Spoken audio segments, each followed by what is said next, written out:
Moyenne de Mike, may become as an American in Luxembourg. I want to thank the library for inviting me to take part in this City Bibliothèque reading series. It's really, really cool. So today I'm going to read from my book, An American in Luxembourg, along with some other essays that I have written recently. But first, before I start reading, there's one thing I have always wanted to do in the peace and quiet of a library.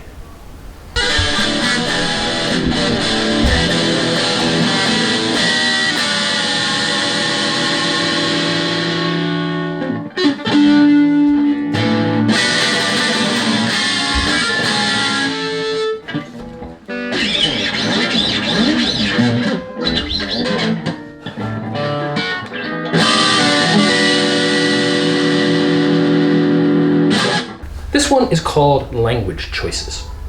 One of the big concerns for an American moving to Europe is the language issue, especially if, like me and most Americans, you're a hopeless monoglot whose multilingual skills can best be summed up as less than or equal to 0.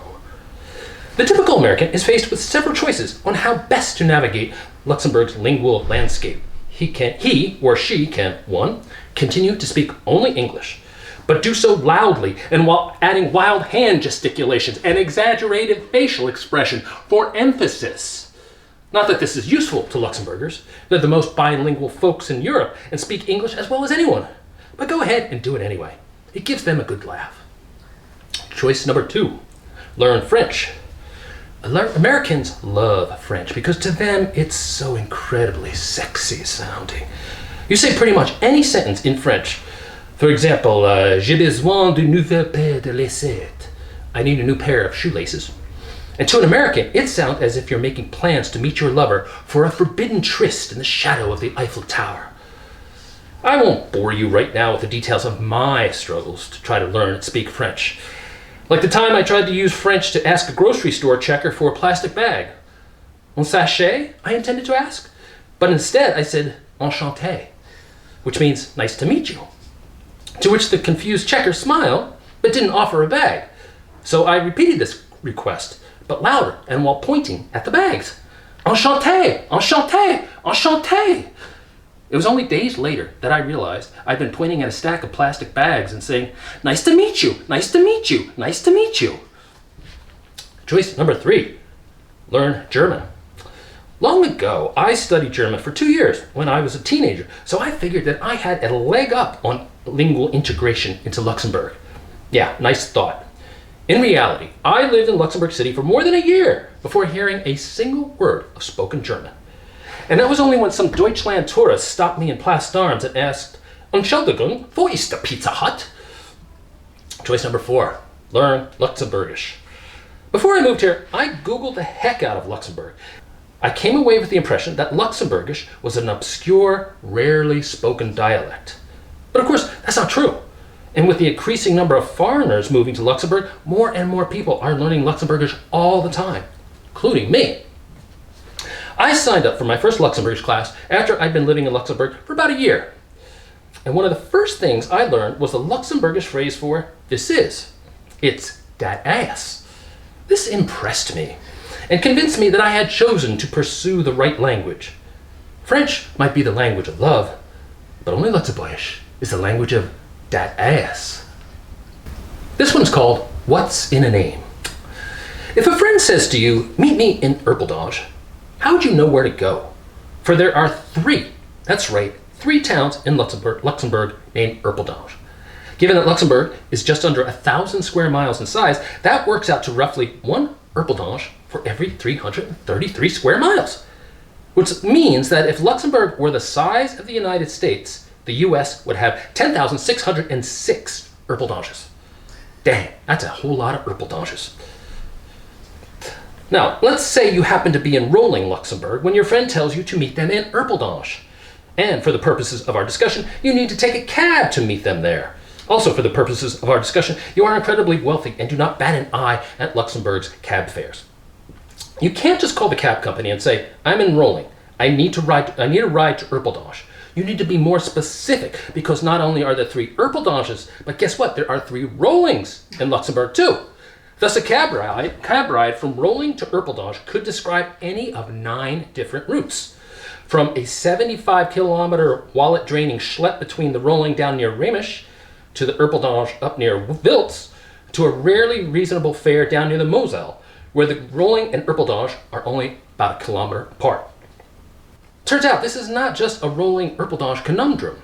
Apparently, Luxembourg's forefathers and foremothers, or whomever it was tasked with coming up with Luxembourg town names, were ahead of their time when it came to recycling and reusing, because they reused and recycled a hell of a lot of town names.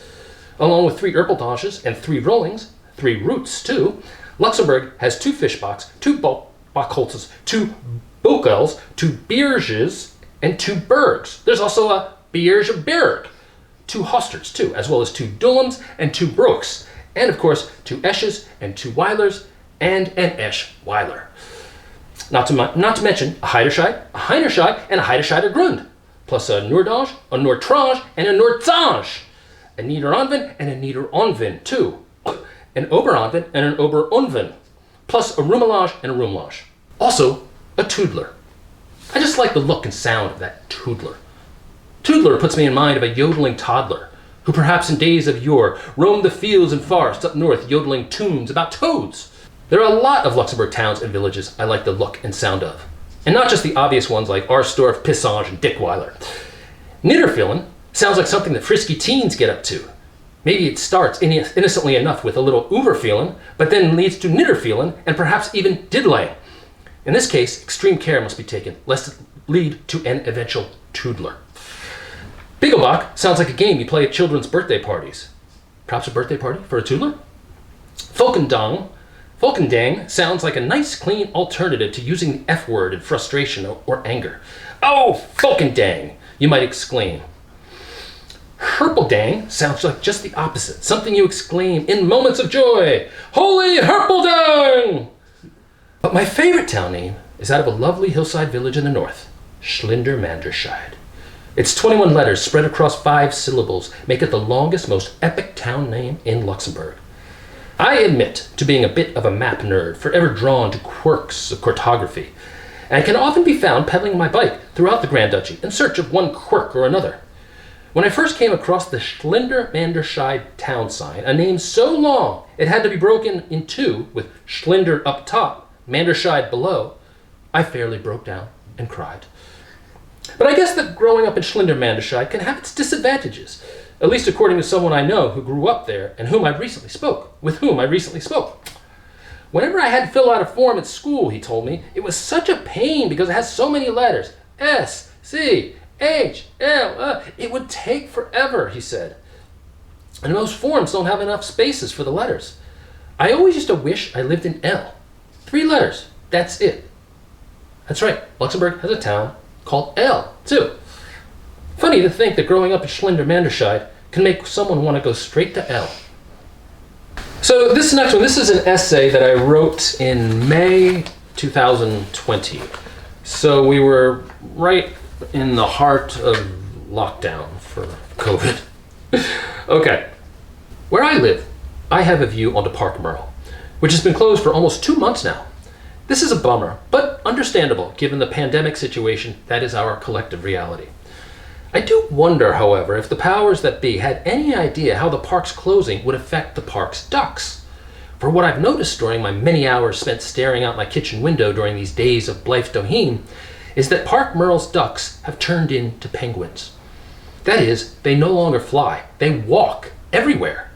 In places where I'm used to seeing walkers and joggers and tiny kids in giant helmets learning how to ride bikes, I now see gangs of ducks waddling hither and yon, wagging their feathered butts as they go. They mosey, too, in no hurry at all, sauntering about, exploring odd corners of the park where I've never seen ducks before. The rose garden, the sandy stretch beneath the zip line, the ping pong tables, the grassy lawn by the park's entrance where the trampolines go, pretty much everywhere. But wherever they go, the ducks walk to get there. I haven't seen them fly in a month. It's like they had a meeting and decided, screw it, we don't fly unless we have to. And if there's no dogs or little kids here to chase us around, we don't have to. So we ain't flying. which surprises me, given that for thousands of years, we humans were obsessed with figuring out a way to fly. Yet according to the ducks at Park Merle, flying isn't all it's cracked up to be. Or I guess, quacked up to be. Sorry. It's not just flying that the ducks have given up on. In the pond, they no longer swim to get around so much as let themselves drift aimlessly about, like errant balloons that have landed on the water and are gently coaxed this way and that way by the breeze. The ducks, I swear, have lost all ambition. They're like lazy pensioners living the good life at some exclusive gated retirement community. Meanwhile, we humans on the other side of the Park Merle fence are under house arrest, prisoners in our own homes, enduring forced labor of having to wash our hands 100 times a day and watch TV series about hillbilly zookeepers and their murderous plots. We're allowed outside, but only after first donning face masks and promising to stay as far away as possible from our fellow humans. Not so the ducks. Not only are they living the good life, but when they wander the park, they do so in packs, like 5 to 10 ducks. They're not practicing social distancing at all.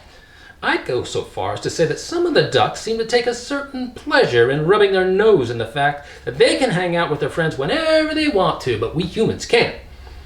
I'm thinking in particular of this one group of 7 mallards who, whenever they waddle past our window, always make a big show of what a great time they're having. They hop around, honking, quacking, and squeaking extra loudly and boisterously.